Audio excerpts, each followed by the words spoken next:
My name is Mara Voss. I worked the Pisgah National Forest District for 11 years, 8 months, and 14 days. I am no longer employed here. I left on a Tuesday, which felt like the right kind of day to leave something quiet, unremarkable, the kind of Tuesday that doesn't hold on to things. I want to be clear about what this is before I start. This is not a warning. I've thought about whether it could be one, and I've decided it can't, because a warning implies that knowing what I know would change something for you. I'm not sure it would. I'm not sure it changed anything for me. I knew everything I'm about to tell you for several years before my last night in the corridor. And I still showed up for that final shift with a packed kit and a signed patrol log and the same flat, professional composure I'd carried into every other shift before it. So this is a recounting. That's the word I'm going to use. I'm going to tell you about the Shining Rock Wilderness Corridor, a stretch of Pisgah National Forest in western North Carolina. Designated wilderness, no trail markers, no signage, white quartzite outcrops that catch moonlight and hold it in ways that have no business being as beautiful as they are. I'm going to tell you about the night of my last patrol and the rookie I walked through it, and the 7 rules that every ranger in that corridor knows by heart and not one of us has ever written down. There is a reason they aren't written. I'm going to tell you that too. But understand, I am telling you this so that there is a record, not so that you can avoid what I encountered. I don't believe avoidance works, for reasons that will become clear. I'm telling you because accuracy matters to me. It always has. It may be the only thing I've ever been genuinely good at. I am telling you, and then I am finished telling it. 11 years produces a particular kind of paperwork. 3 formal commendations, 0 disciplinary actions, 142 incident reports filed, all within the 72-hour window required by district protocol. A clean gear record, a clean radio log, a vehicle maintenance history with no outstanding items. On paper, my tenure in the Pisgah district looks like the career of a person who was very careful and very fortunate and did not encounter anything she could not handle. There is one case that reads slightly differently if you know what to look for. Case number 1, 4-SAR-07, filed in September of that year.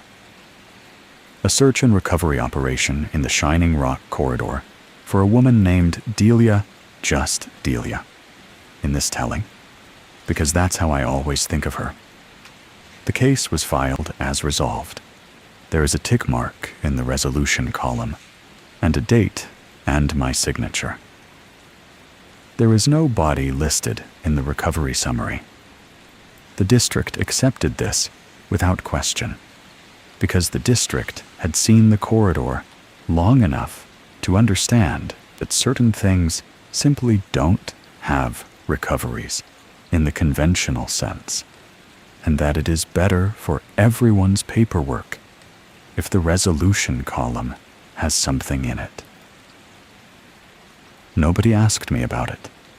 Nobody has ever asked me about it. 6 weeks before my final shift, I submitted my early retirement paperwork on a Monday afternoon. My supervisor processed it by Wednesday morning. He sent me a 2-line confirmation email. Nobody called. Nobody asked what I was retiring from, or toward, or whether I was all right. The district had seen long tenure corridor rangers leave before. That, too, tells you something about what the district knows and does not say. My last assignment was an overnight orientation patrol, a single shift, one rookie, one loop through the southern corridor and back. I agreed to it because I always completed what I was asked to complete, and because the rookie was someone who asked questions the right way, which is to say, she asked them at all. Her full name was Priya Mehta. She was 26, forestry degree from NC State, search and rescue, certified at the basic operations level, and she kept a small orange notebook in the chest pocket of her jacket, where most rangers kept a folded trail map. She was the kind of person who underlined things in official documents, not for review, but because underlining something meant she intended to think about it again later. Her first question at the trailhead was not about the patrol route. It wasn't about radio protocol, or the emergency kit, or the bear canister system, or any of the things new rangers usually ask about first, because those are the things they've been told to ask about. She looked at the trailhead signboard, which has a wilderness boundary notice and a no campfire restriction and a registration box, and she asked, "Why doesn't this district use trail markers?" Every district I've been in uses markers. The adjacent districts use markers. This one doesn't. Who decided that? I gave her the official answer, which is that the Shining Rock Wilderness designation requires a maintained primitive character, and that signage contradicts that designation. It's a real answer. It's also not the whole answer. There is a reason the corridor is unmarked that the designation paperwork doesn't fully address, and the reason is that markers give you something to navigate toward, and there are things in the corridor that navigate the same way you do. And it is better for everyone if there is less shared infrastructure. I didn't say that to Priya at the trailhead. I gave her the designation answer. She wrote it down and underlined it.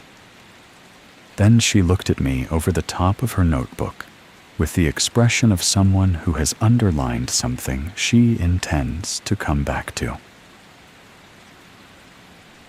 The patrol section of the district handbook runs to 37 pages. It covers everything you'd expect: communication protocol, dead zone elevation mapping, campsite inspection procedure, wildlife incident, classification, emergency extraction routes, water crossing safety, and night patrol conduct. 41 rules, all numbered, all written in the careful procedural language of people who have consulted lawyers about liability and clarity in equal measure. Priya read the patrol section in 12 minutes flat. She has a particular kind of reading, fast and quiet, but with her finger tracking every line like she's doing a sound check on each word individually. When she finished, she closed the handbook and held it out to me, opened to the back inside cover. There was a page there, formatted identically to every other page in the handbook. Same margins, same header line, same footer with the district seal. The page was completely blank. Not blank like it had been skipped, blank like something had been removed, or like the formatting was a placeholder for content that had never been added. There was even a faint line at the top where a section title would have appeared, but the title itself was gone. "What's supposed to be on this page?" Priya asked. I had looked at that page 412 times over 11 years. I had looked at it the way you look at something you've decided not to think about, any more quickly, and without focus, the way your eyes slide off a bruise you've learned to keep covered. Seeing it through her eyes was different. Through her eyes, it looked like exactly what it was. A formatted blank where something should have been written and wasn't. We'll discuss protocol anomalies when we reach the register at Ivestor Gap, I said. She wrote that down too, in the orange notebook, and underlined it. The Ivestor Gap trail comes off the Black Balsam Spur Road and follows an old logging corridor for the first 2 miles rocky underfoot, wide enough for 2 people walking abreast, the kind of path that used to move timber and now moves people who want to feel like wilderness. The quartzite outcrops start appearing around mile 1, pale chunks of white rock shouldering up through the soil like old bones, catching what was left of the evening light in a way that made them look lit from inside. We were 40 minutes from Ivestor Gap when I began delivering the unwritten rules. I used the same tone I would have used to recite the water crossing protocol. Flat, procedural, declarative, because that's how they were given to me, and because the tone matters. If you deliver them with any weight in your voice, the rookie hears the weight and starts thinking about what's underneath it before she's heard all of them. You need her to hear all of them first. Rule 1. If the trail register at Ivestor Gap shows a name written in a hand that is not your own from a date that is not today, do not add your name below it. Return to the station and file a no contact report. Do not attempt to verify the handwriting. Rule 2. During night patrol, if your radio produces a clear signal in a mapped dead zone, do not respond to any transmission you receive. Log the frequency, the duration, and the exact words, but do not reply. A response is treated as confirmation of location. Rule 3. If you count fewer boot prints leaving a campsite than arriving, do not recount. Mark the site with a single orange flag from your kit. Record the discrepancy in the physical log only, and continue your patrol route without deviation.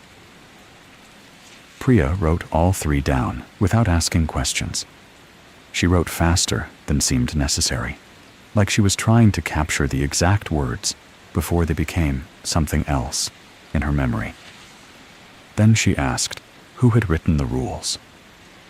I said they were passed down corridor ranger to corridor ranger, every single one by voice, never written, never typed, never documented in any official record.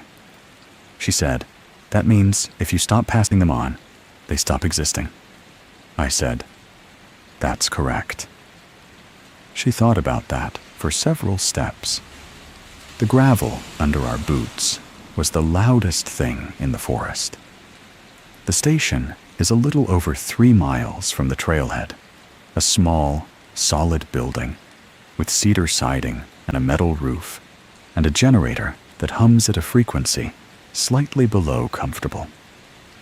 The last mile of approach runs along the ridge, and on a clear night, you can see the quartzite outcrops below you, catching the moon. Pools of pale light scattered through the dark tree line that look almost like the forest is breathing out. I delivered rules 4 through 7 on that final approach. The silences between them got longer as we walked. Rule 4. If a visitor approaches the station after dark and asks you to confirm their name on the check-in list, confirm nothing. Tell them the list is closed for the night. If they already know their name is on it, this is not a question about the list. Rule 5. Do not light the secondary lantern in the northwest corner of the station interior. The primary lantern is sufficient. If the primary lantern fails, sit quietly until morning. The secondary lantern draws attention from outside to inside. About 10 steps into the silence after Rule 5, Priya stopped writing. I noticed because the scratch of her pen stopped, and the gravel under her boots was the only sound again. She was still listening, but the pen was still. Rule 6. If you find a section of the physical logbook filled with entries in your own handwriting that you have no memory of writing, do not read them in full. Read only the final line of the final entry. Then close the book. The entries are accurate. That is the problem. Rule 7. When leaving the district for the last time, do not look back at the station from the trailhead. Walk to your vehicle, start the engine, and drive. If you cannot make yourself leave without looking back, you are not leaving for the last time. When I finished, Priya was quiet for long enough that I could hear the generator warming up ahead of us, still 200 yards away, but audible in the clear air. Cold air up here, even in the season. You can taste the elevation in it, something mineral and thin. She asked me which rule I thought was the most important. I said none of them. I told her the most important rule was the one nobody tells you, because nobody had survived it twice to know what it was. A person learns it once, alone, and either walks out of the corridor, or they don't. The ones who don't get to pass anything on to anyone. She closed the orange notebook and put the cap on her pen and said, very quietly, "Is that why you're leaving? Because you know it now?" I told her we needed to get to the station first. The station has a specific smell: cedar from the walls, old paper from the physical logbook, and the district file copies kept in the bottom cabinet, and something underneath both of those that I have never been able to name. It's not damp. It's not rot. It's something closer to ozone. The smell of air that's been ionized, like the atmosphere right before a lightning strike, except constant, barely detectable. The kind of thing you stop noticing after your first season. I ran the full inventory while Priya took external readings from the weather station on the south side of the building. Gear manifest, kit by kit. First aid, 48 items, all present. Trail marking kit, 12 orange flags, all present. Radio equipment, primary and backup, both functional. Emergency extraction pack, complete. Physical logbook, current district edition, present and correctly dated on the cover. Secondary lantern, not on the manifest. Not on the gear list I had packed. Not something I had brought. Present in the northwest corner of the station interior. Cold metal casing. Wick intact and showing recent char, the faint brown-black of a wick that had been burned and cooled within the past few hours.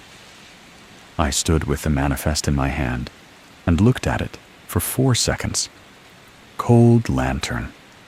Recent use. No explanation. I opened the physical logbook to tonight's date, which was a fresh page, and made a single-line notation in the margin. Secondary lantern, northwest corner, not manifested. Wick shows recent use. Origin unknown. Then I closed the logbook and turned my back to the lantern and finished the inventory. When Priya came back inside, I told her the readings looked good. She did not ask about the lantern. She hadn't seen it yet. It was behind the door when she entered, in the corner the door concealed when open. I left it that way.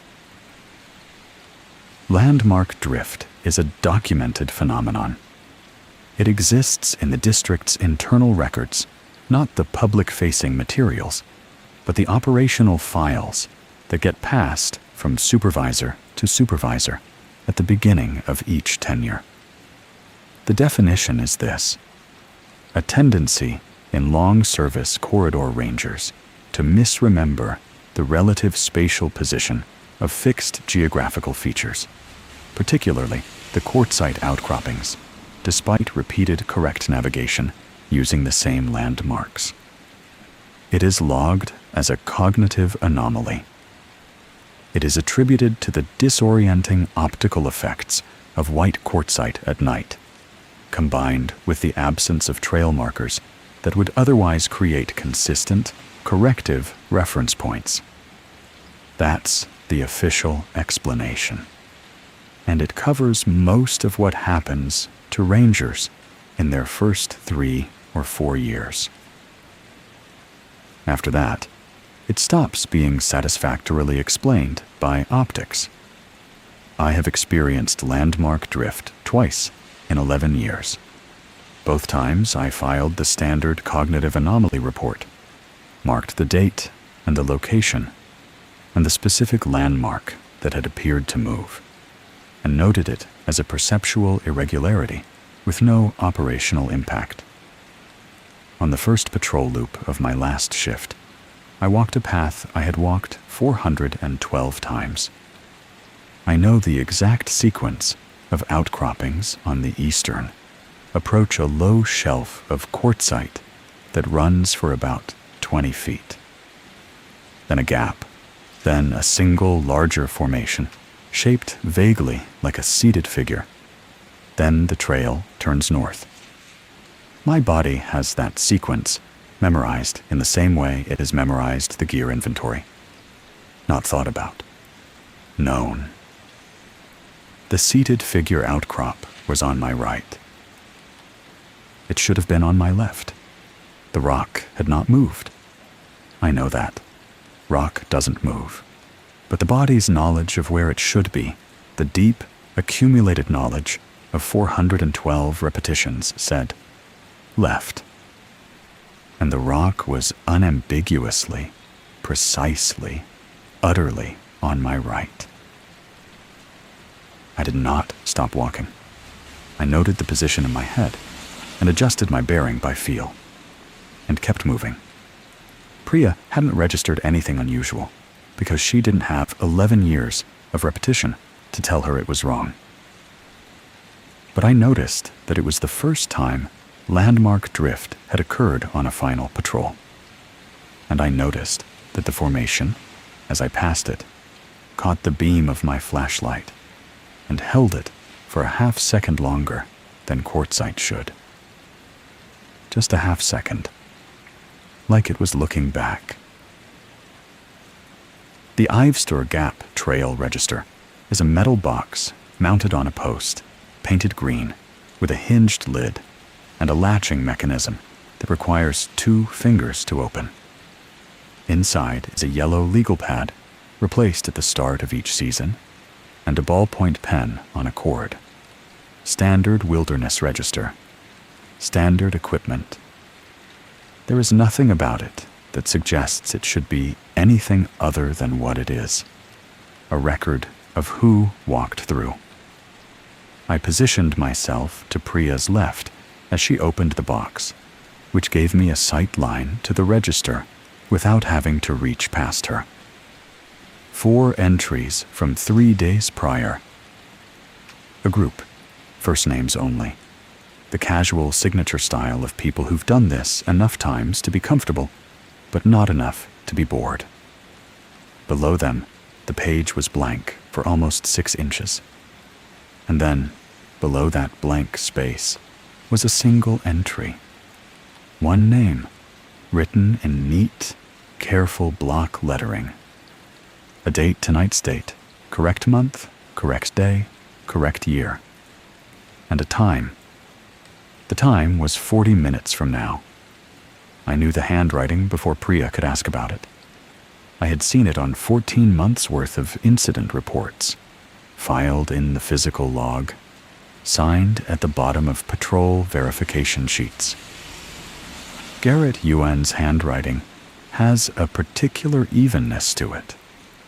He pressed hard enough that the letters have a slightly embossed quality on the paper, like the pen was trying to leave something permanent. Garrett Yuan had not been assigned to the corridor since the day he disappeared from it without explanation 14 months ago. His vehicle had been in the lot. His gear had been on the hook. He had not been there. His handwriting was in the register right now. Priya leaned in to photograph it with her phone. I closed the box before the camera could focus. She turned to look at me, with the beginning of an argument in her eyes, and I said, low and even, "Rule 1. She waited until we were 20 yards from the register box. Then she asked. I told her about Garrett, in the same way you'd brief a replacement about a situation in progress, factual, sequential, no unnecessary adjective. 7 years in the corridor. Careful ranger. Good instincts. Started asking the questions Priya was asking, roughly a year into his assignment, which is earlier than most. Most rangers don't start asking until year 3 or 4, when the landmark drift starts and the radio dead zones stop making sense against the elevation map. One night, 14 months ago, Garrett was on solo patrol in the southern corridor. His radio activated in mapped Dead Zone 7, the low saddle between the 2 quartzite shelves on the northeast approach. That dead zone is documented at his specific elevation. No signal should clear there. His radio cleared. He was on night patrol alone, which means nobody was with him to enforce the rule. He radioed back a position confirmation. I was on duty at the station that night. I took the transmission. I heard him confirm his position, and I didn't think anything of it for approximately 90 seconds. And then I thought about Dead Zone 7 and picked up my keys. 11 minutes to reach the station from my cabin. His vehicle was in the lot, keys in the ignition, engine cold. His jacket was on the hook inside. His boots, his spare pair, not his field boots, were lined up under the bench. Everything in its correct place. Garrett himself was nowhere. The trail register at Ivester Gap had a new entry in his handwriting. It was dated that day. The time was 80 minutes in the past. The entry at tonight's register was dated ahead. Priya was very still when I finished. Not the stillness of someone too frightened to move. The stillness of someone running arithmetic in her head, sorting the variables, trying to construct a framework that holds. I recognized it. I had stood exactly like that once, in front of a campsite I was not supposed to be standing in front of, doing the same sorting. Is he still out there? She asked. The case is listed as an unresolved absence, I said, which is not the same as no. She didn't write anything down. We crossed the elevation threshold for mapped Dead Zone 7 at 22 minutes past 10. I know the threshold by feel. There's a slight dip in the trail, a change in the air pressure that you notice after enough crossings as a faint resistance in the chest, like the beginning of altitude adjustment. My radio produced a clear tone. Not static, not the broken noise of a signal trying to push through elevation interference. A clean, professional carrier tone, the kind that precedes a station transmission. And then The station dispatcher's voice, which I knew well. I had heard it for 11 years. Using the correct protocol format: district call, position check request, professional cadence. Using a call sign that was retired 8 years ago. The call sign from Delia's SAR team. The voice said Priya's name. It said, "Dispatch to Meta. We need a position check. Please confirm you're 20." Priya's hand was on her radio before I registered she had moved. Her thumb was on the transmit button. The button was a centimeter from depression. I said her name once, quietly. The way you'd call someone back from a ledge they hadn't noticed they were approaching. She did not transmit. Her hand stayed on the radio, thumb still hovering, because every instinct of professional training was telling her that not responding to a radio check was a dereliction of duty, that someone at the station needed her location. That silence was the dangerous option. Every second of not responding felt like something breaking. We stood in the dead zone for 63 seconds. I counted. The transmission ran for 63 seconds, and then the carrier tone dropped, and the radio went back to the silence of a dead zone. And Priya slowly moved her hand away from the transmit button and flexed her fingers like they'd cramped. I pulled out my patrol log and wrote, "Dead Zone 7. Clear signal, 22 hours. Frequency 155.340. Duration 63 seconds. Words verbatim. Dispatch to Meta. We need a position check. Please confirm you're 20. Then I wrote, call sign, retired August, 8 years prior. No response transmitted. That's Delia's call sign, Priya said. She had done the math herself, from what I'd told her earlier. Yes? What was Delia's last name? I told her. I said we needed to check the campsite coordinates coming up on the route. The campsite was 50 yards off the eastern edge of the patrol loop, a small cleared area used by backcountry hikers, flat ground between two quartzite shelves. A stone fire ring that hadn't been used in months by the smell of it. Cold ash, old char, pine needles drifting in across the unmaintained perimeter. The boot prints were clear in the soft earth around the fire ring. I counted them twice before I stopped myself. 3 separate sets of prints from the northern approach, 3 people arriving, 3 distinct tread patterns, different sizes. And then, tracking out toward the southern ridge, 2 sets, 2 people leaving. The third set stopped inside the campsite perimeter, in the soft ground near the eastern quartzite shelf. Just stopped, not turning, not overlapping with another set, not obscured by weather. The ground was damp, but not disturbed. 3 sets arriving, 2 sets leaving. A complete absence of explanation for where the third person went. No distress indicators, no equipment left behind, no signs of struggle, no torn fabric, no blood, nothing that the standard missing person protocol would classify as a scene. Just the math, quiet and wrong. Priya knelt. I put my hand on her shoulder, not rough, not urgent, firm and deliberate, the hand of someone who needs the motion to stop. She looked up at me. I said, Rule 3. She stood.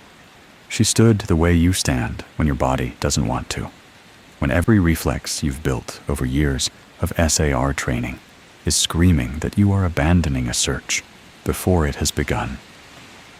She stood anyway. I pulled an orange flag from my kit and pressed it into the soil at the campsite boundary. I made the notation in the physical log. Discrepancy. 3 in, 2 out. Sight clean, no distress indicators, orange flag placed. Then I closed the log. We walked south. The GPS coordinate for that campsite was the same coordinate I had on a note card in the bottom of my kit, written in my own hand 9 years ago, with Delia's name beside it. That coordinate was not supposed to be on tonight's patrol route. I had checked the route map 3 times before the shift. The campsite should have been a quarter-mile west of our line. I did not tell Priya this. Back at the station, Priya was quiet for a long time. She sat at the patrol desk and turned the orange notebook over in her hands without opening it. The generator hummed. The cedar walls held the cold out by degrees. When she was ready, I told her about Calloway. Ranger Calloway, first name Eleanor, though she only used it on paperwork. Worked the Shining Rock corridor for 19 years. She trained me, which is to say, she spent 1 overnight orientation patrol walking me through the Southern Loop and delivering 7 rules in the same flat procedural voice I had used with Priya tonight. I remember the quality of the silence she left around each rule. I remember thinking she seemed like someone who had arrived at a very specific and very hard-won peace with things she had not chosen. She retired the morning after my first solo patrol. Not the morning after my first orientation, the morning after I went out alone for the first time. I arrived at the station for the shift handoff, and her vehicle was gone from the lot, and the gear manifest was current, and her departure log was signed and dated with neat, decisive pen strokes.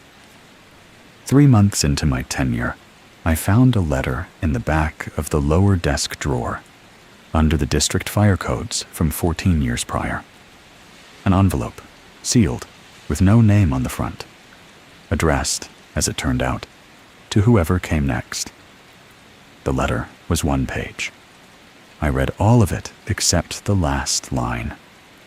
I read the last line too, eventually, but I waited 2 years, because the preceding paragraphs made it clear that the last line would require me to decide something about myself, and I needed time before I was ready to make that decision. I will not repeat what the last line said.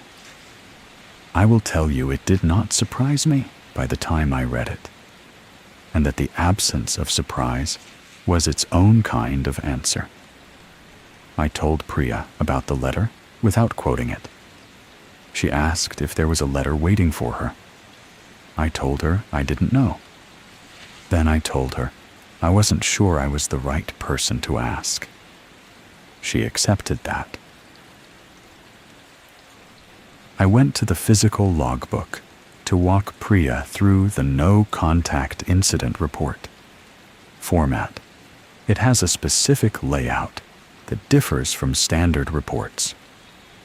And the chain of custody for no-contact reports requires a witness notation that regular field reports don't.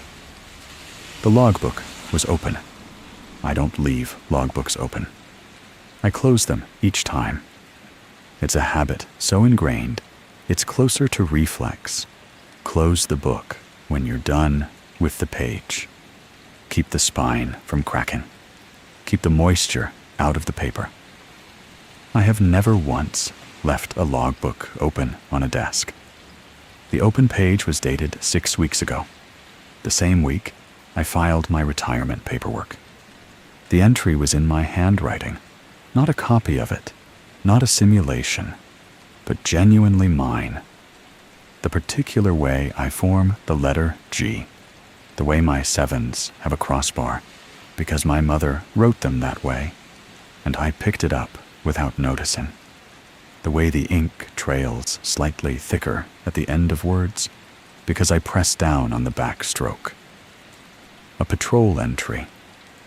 A route I recognized the northern loop, the long circuit that takes 4 hours at a measured pace. Times logged. Weather noted. Incident summary at the bottom. I did not work the northern loop 6 weeks ago. I was at my apartment completing retirement paperwork. I have not worked the northern loop in 8 months. I read the first line. Then I read the last line, as the rule instructs. The last line said, "She will come back one more time to understand what she agreed to." I closed the logbook. The she in that sentence was not someone else. I knew that the way you know something that lives in your own body, not thought, just known, the way you know which foot hits the ground first when you walk. I told Priya we needed to talk about Delia. I had been planning to have this conversation for 9 years, which means I had been planning to avoid it for 9 years. And the same thing. There are things I filed accurately in the SAR case report, and things I did not file at all. The things I did not file are the things that actually happened. What I filed: initial distress notification from the district, search grid activation, 2-day field search, no body recovered, case resolved per district protocol as an unrecoverable wilderness fatality. Clean, procedurally correct, professionally phrased. What I did not file: Delia was not a hiker. She was a graduate researcher, 4 months into a dissertation on anomalous incident patterns in designated wilderness corridors. She had applied for a district embed permit, a legitimate, approved embed, all paperwork current, specifically to document the frequency and nature of no-contact incident reports in the Shining Rock corridor.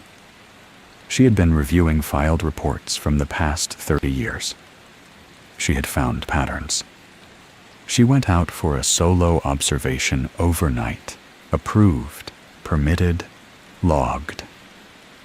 She did not check in the next morning.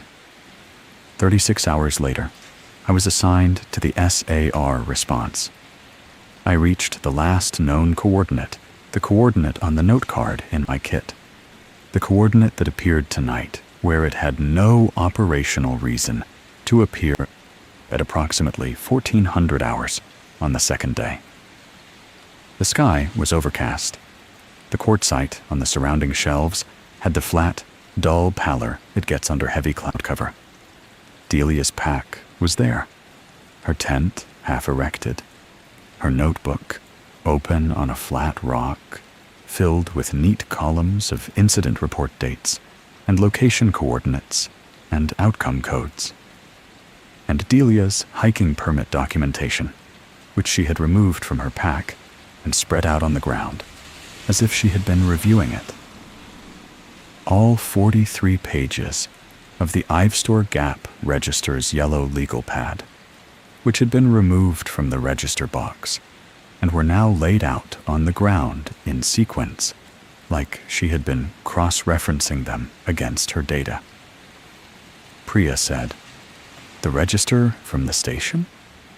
I said the register from the station, and I said, "The names on those pages."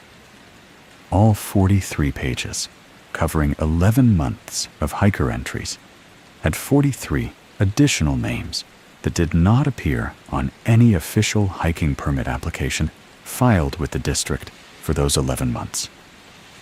43 names, in different handwriting, not grouped, scattered across the pages in the blank spaces between legitimate entries. Nobody had been assigned to the corridor who would have written those names. There was no corresponding permit, no issued entry number, no match in the district's entry database. Those 43 names did not exist in any official record except that register. I photographed every page. I filed none of the photographs. I removed the register pages from the coordinate site and drove them back to the district office and locked them in the bottom drawer of the desk in the station I would be assigned to, permanently, 11 months later. I'm told it took me 7 minutes to decide to do that. I don't remember the deciding. I only remember driving. The bottom drawer of the station desk had a lock. The key was on the ring I used to open the station, which meant it was always with me, and always accessible, and always a choice I had to consciously not make every single shift for 9 years. I opened the drawer. The register pages were there, in the archival envelope I had sealed them in, exactly as I had placed them. And underneath that envelope was a logbook I had not put there. Not the district logbook currently sitting on the desk. A second logbook, same cover, same format, same district seal on the front. My handwriting on the cover's interior where the ranger name goes. Mara Voss. My employee number. My assignment date. 47 pages of entries. I know what my own notational rhythm looks like. The entries were mine, not imitated, not reproduced from someone else's knowledge of my style. Mine, the way a fingerprint is yours, which is to say, completely and without possibility of duplication. Every abbreviation I use, every margin notation, every weather code, 47 pages covering 9 years, every shift I worked in the corridor, dates, times, routes, incident notations. I read the final line of the final entry, which is what the rule instructs. She is ready to be told. I sat with that for long enough that Priya said my name from across the room. Then I read the line above the final line. The rule says not to. I read it anyway. I closed the book. I put it on the desk surface, not back in the drawer, because I did not trust myself to open the drawer again without reading the rest of what was in there. And I knew that reading the rest of it was not something I could come back from with anything left to finish. I did not tell Priya what the line above the final line said. I am not going to tell you either. What I will tell you is this. It was accurate. It was written in my voice, and it was accurate. And what it described was a version of the night 9 years ago that was more detailed than my own memory of it. And the details it included were the kind of details that only someone who had been at that coordinate could have known. The someone was listed as me. The knock came at 2:14 a.m. 3 impacts, measured. Not loud, not frantic. The knock of someone who is not in a hurry because they do not need to be. A deliberate pause, long enough to breathe twice. And then a voice. It said Priya's name. The sound of it was precise in a way that was immediately wrong. Not because it was distorted or inhuman, but because it was too exact. The particular vocal quality of Priya saying her own name is very specific. A slight rise on the second syllable, the E at the end softening almost to an. The entire word carrying the cadence of someone who grew up hearing her name, said slightly differently by people who didn't know the correct pronunciation, and settled for the version that was easier for them. Priya's version of her own name has a particular quality that comes from spending a lifetime gently correcting a mispronunciation without ever quite erasing the original sound. The voice outside the door had that quality. Exactly that quality. Priya said, "How does it know my name like that?" I said that was not the right question. She said, "Then what's the right question?" I said, The right question was whether it needed her to answer. We were both standing in the center of the station, not near the door, not near the northwest corner. The generator was running. The primary lantern was casting its usual working light. Outside, the quartzite outcrops would be catching the thin moon. The voice did not knock again. It waited. Whatever it was doing on the other side of that door, it was doing it with patience that suggested time operated differently for it than for us. We had been standing in the center of the room for 4 minutes when I decided we needed to see the check-in list. The day's check-in list was on the patrol desk, under the duty log. Standard format: name, entry time, expected return time, vehicle plate, emergency contact. One entry: Priya Mehta, in Priya's handwriting, her careful, upright print, the way she had signed in at the trailhead 6 hours ago. Below that entry, in different ink, blue ink, ballpoint, the kind I used for 9 years before I switched to black, was a second entry. The handwriting was mine. I could see that immediately, and without any doubt. The date in the entry field was not tonight's date. It was a date from 9 years ago, the week of Delia's disappearance. The name in the name field was one I did not recognize 4 syllables, 2 words, written in the format of a full name, neither of which matched any hiker permit application I had ever processed or any ranger employee I had ever worked alongside. I do not know when I wrote it. I do not know what shift I was working. I do not have any memory of standing at this desk and writing that name on that date in that ink. I stared at it long enough that Priya came to stand beside me and read it over my shoulder, and then looked at me and asked if I was all right. I said, "I wrote this." She said, "I know." I said, "I don't remember writing it."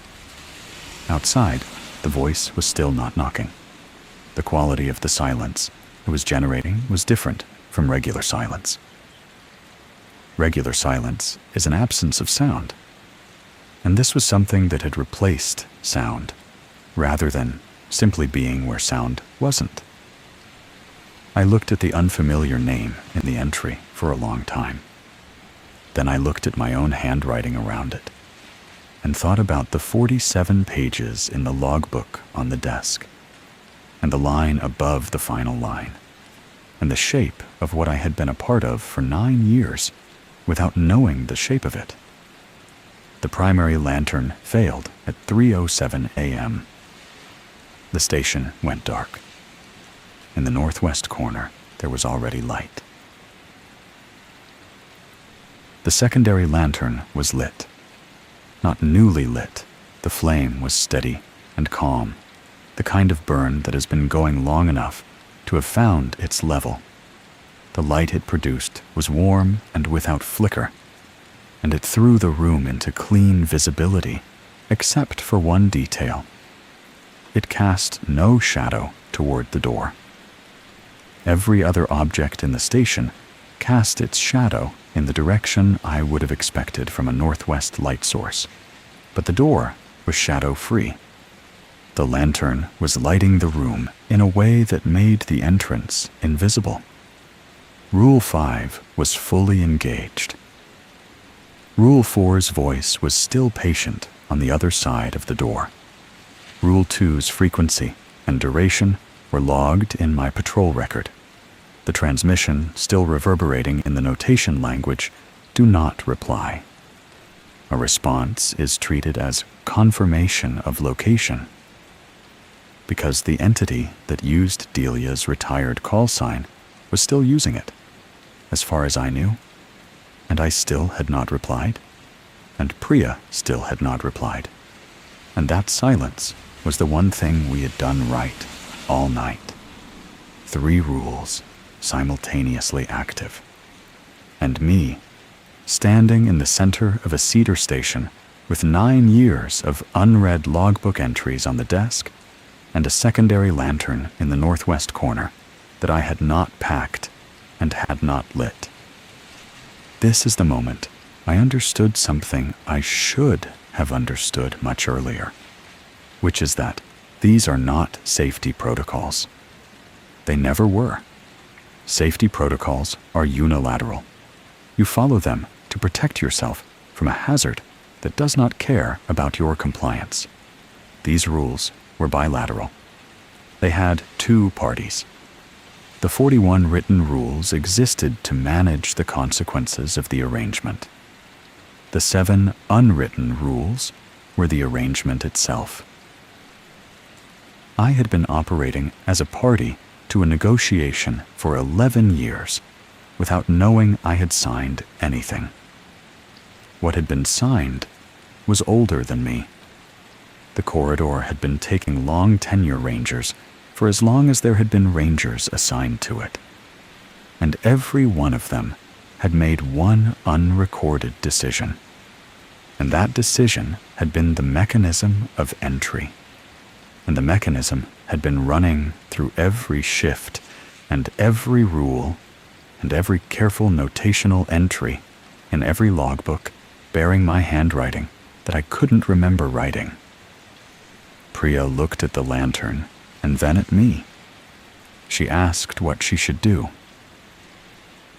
I told her I was going to the desk. I needed to write an entry, one that was 11 years overdue. The physical logbook was open to tonight's date. The page was blank. I sat down in the patrol chair, and I picked up the pen, the black ballpoint, the one I had switched to 9 years ago, the one that appears in none of the 47 pages of unremembered entries, because those entries predate my switch, and I began writing the accurate account of the night Delia didn't come back. Coordinate: the GPS string I still had memorized, the one on the note card in my kit. Date: 9 years ago, the second day of the SAR response. Time of arrival at coordinate: 1407.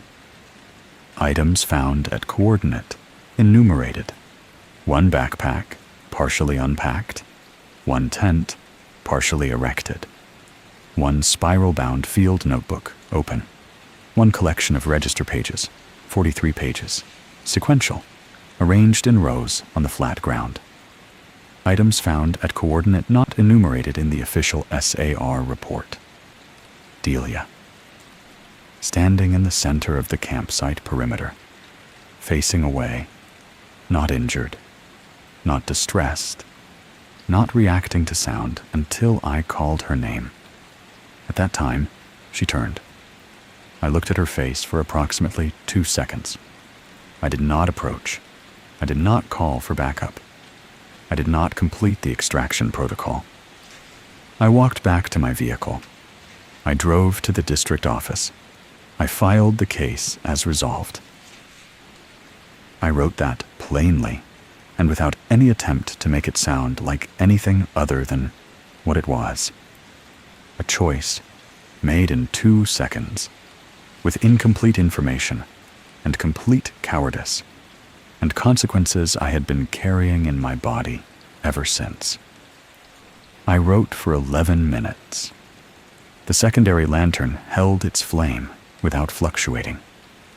The voice outside the door did not knock again. Priya stood by the desk and watched without speaking, which was the most useful thing anyone had ever done for me in that station. When I was finished, I signed it with the date and my full name. I closed the logbook. The lantern in the northwest corner went out. Outside, there was nothing. Not the specific nothing of a presence that is left, but the clean, neutral nothing of regular night, which I had not heard since before the walk to Ivester Gap. I told Priya it was time to finish the patrol and return to the trailhead. Dawn was coming.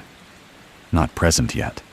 The sky was still fully dark, but the quality of the dark had changed, the way it does in the last 40 minutes before first light. A faint suggestion of blue at the very bottom of the eastern horizon that isn't visible so much as felt. A slight lifting of pressure, the way a room changes when a door somewhere in the building has been opened. We were on the final approach to the trailhead when I told Priya what the unwritten rule actually was. I had been arranging the language for it for several years. Not the words, exactly, but the right frame. The frame that was accurate without being so large that it swallowed everything inside it. The rule is this: every ranger who works the Shining Rock corridor long enough makes one decision. Not a rule violation, not a protocol breach, not a mistake in any operational sense. A decision.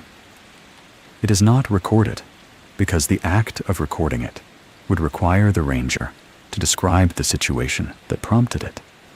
And no situation that prompts that kind of decision fits inside an official incident report format. The decision is made alone. It is not witnessed. And it is not reversible because the corridor keeps better records than the district does. And what goes into those records stays there regardless of what the district files. The 41 written rules exist to manage the operational consequences of the decisions. The 7 unwritten rules are the terms under which the decisions are made. They describe the parameters of the arrangement, what you do not do, what you do not say, what you do not light, what you do not answer. They are not protections. They are the conditions of a bilateral agreement that was in place before any of the current rangers arrived and will continue to be in place after all of us have left or not left. Priya walked beside me without speaking for almost 2 minutes. The gravel of the final approach was wet from the night air, and our boots were quiet on it. "What was your decision?" she asked. I told her I would answer that at the trailhead because I needed to know I could still get into the car after. At the trailhead, under the empty signboard, I told her the rest of it. I found Delia at the campsite coordinate 9 years ago. I have described what was on the ground, the gear, the register pages, the open notebook. What I have not described in 9 years of filing, in 11 years of patrol logs, in any conversation I have had with any person in any context since that afternoon, is what I saw when she turned. Delia had been out there for 36 hours. She had been listed as a missing subject in a district SAR response. When I called her name and she turned, she was physically uninjured. Her clothing was intact. Her color was good. Her eyes were open and tracking correctly. There was nothing wrong with her face in any clinical sense. What was on her face was recognition. Not of me specifically, not the recognition of one acquaintance seeing another. The recognition of something that has been waiting for a very specific person and has been patient about it, and is now communicating that the patience has been completed. Not threatening, not urgent, settled. I stood at the edge of that campsite for 2 seconds and understood that the person standing in front of me was not entirely or only Delia anymore, and that what Delia had been doing in the corridor for 4 months, cataloging the anomalous incidents, mapping the no-contact report patterns, pulling the register data, had been seen and understood and incorporated, the way a forest incorporates anything that stays in it long enough. I made my decision in 2 seconds. I turned and walked to my vehicle. Priya was very still when I finished. The trailhead parking lot had her vehicle and my vehicle, and nothing else. The pre-dawn quiet was holding. "You left her there," Priya said. It was not an accusation. It was a precise statement of what had happened, delivered with the same flat, procedural tone I had used all night for things that were accurate and difficult. Yes, the campsite coordinate tonight is where I left her. Yes, and she's still there. I said I did not know what was still there. I said I knew what the coordinate contained was still active, and that it had been active for 9 years, and that it had been keeping better records of my movements than I had. I said I was going to my vehicle. I put my hand on the door handle of my vehicle at 4:49 a.m. The handle was cold. The parking lot gravel was damp under my boots. The sky to the east had its first actual visible blue, thin as paper, the exact color of light before it becomes light. I stood there. The handle was in my hand. My kit was in the cargo area. My retirement paperwork was fully processed and had been for 6 weeks. This was my final shift. I had completed my patrol. I had completed my logbook entry. I had told Priya everything I had come to the corridor this final night, knowing I needed to tell her. I stood there for 4 minutes and 17 seconds. Rule 7. If you cannot make yourself leave without looking back, you are not leaving for the last time. I had understood this rule as a warning when I delivered it a warning about the mechanism the arrangement uses to prevent permanent departure, disguised as a feeling, dressed up as attachment or nostalgia, or the ordinary grief of leaving something you've spent 11 years inside. I had understood it as an external force wearing an internal costume. Standing at the car door, I understood it differently. It is not external at all. It is not a mechanism. It is a diagnostic. The way Rule 3's boot print count is a diagnostic. A method of determining the true number rather than the reported one. The true number, in my case, was this. I could not start the engine because the thing holding me was not the corridor or the arrangement or any external force. It was the arithmetic, the incomplete kind. 3 sets of prints in, 2 sets out. Delia turned, and I turned away. Entry filed, entry accurate. Decision made 9 years ago, in 2 seconds, with incomplete information. And I had been finishing the math on it ever since, on every patrol, in every log entry, in every night. I lay awake in my cabin, listening to the generators and the wind in the quartzite. The entry I wrote tonight was the first accurate one, the first complete one. But completion and conclusion are different things. And I was sitting in the front seat of my vehicle, understanding, with extreme clarity, that I had completed the entry and had not concluded what the entry was about. I am going to be accurate about what I know. Priya's vehicle is in the parking lot. I can see it from where I am sitting. Priya is not in it. I do not remember the last thing she said to me on the final approach to the trailhead. I remember the conversation end in the clear sense of a sentence completing itself. And then I was at the trailhead, and Priya was not beside me, and I cannot give you a precise moment of separation, because I do not have one. My memory of the last 200 yards of the approach is intact, but contains only me. That is not how memory usually works. That is how memory works after the corridor has made its adjustments. The check-in list at the station shows Priya's entry and no checkout entry. The physical logbook on the station desk will have an entry for tonight's full patrol in my handwriting. I know this without having read it, because I know how the logbook works now. And I know that the entry will be accurate. And I know that accurate means it will contain details I am not fully aware of yet. The trail register at Ivestor Gap, which we did not return to on the exit loop, will have an entry in Priya's handwriting. The date on the entry will not be today. I know this the way I know all the things the corridor has taught me, without asking whether I wanted the lesson. Priya asked questions better than anyone I ever trained. She wrote everything down.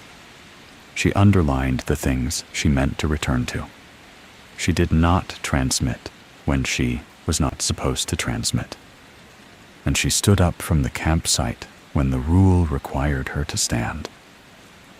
And she listened to 7 rules delivered in the dark on a rocky trail without flinching at any of them. All of that is accurate. All of that is in the record. What I cannot give you is an outcome, because the corridor does not produce outcomes in the conventional sense. It produces continuations. Calloway continued. I continued. The ranger before Calloway continued. And the one before that. All of them leaving one thing and becoming another thing. And the handoff perpetuating in both directions simultaneously. Priya will continue. In what form and toward what purpose, I cannot say. Because the corridor does not brief departing personnel on what comes next. It only keeps the records. I am sitting in the front seat of my vehicle. The engine is not running. The sky is the color of the quartzite before it catches the first real light of morning. Not white yet. Not illuminated, just the suggestion of what it will be. I am telling you this, so there is a record somewhere outside the physical logbook, which the district controls, and I do not. I am telling you in a voice that is still mine, while it is still fully mine, because I read one line more than I was supposed to read in that logbook, and I do not know how much time that leaves me before the arithmetic in the corridor closes around it. I'm going to start the engine now. I am telling you that so there is a record of the intention. I do not know whether the telling and the doing will turn out to be the same thing. I am Mara Voss. I worked the Pisgah district for 11 years, 8 months, and 14 days. The corridor knows exactly how long it was.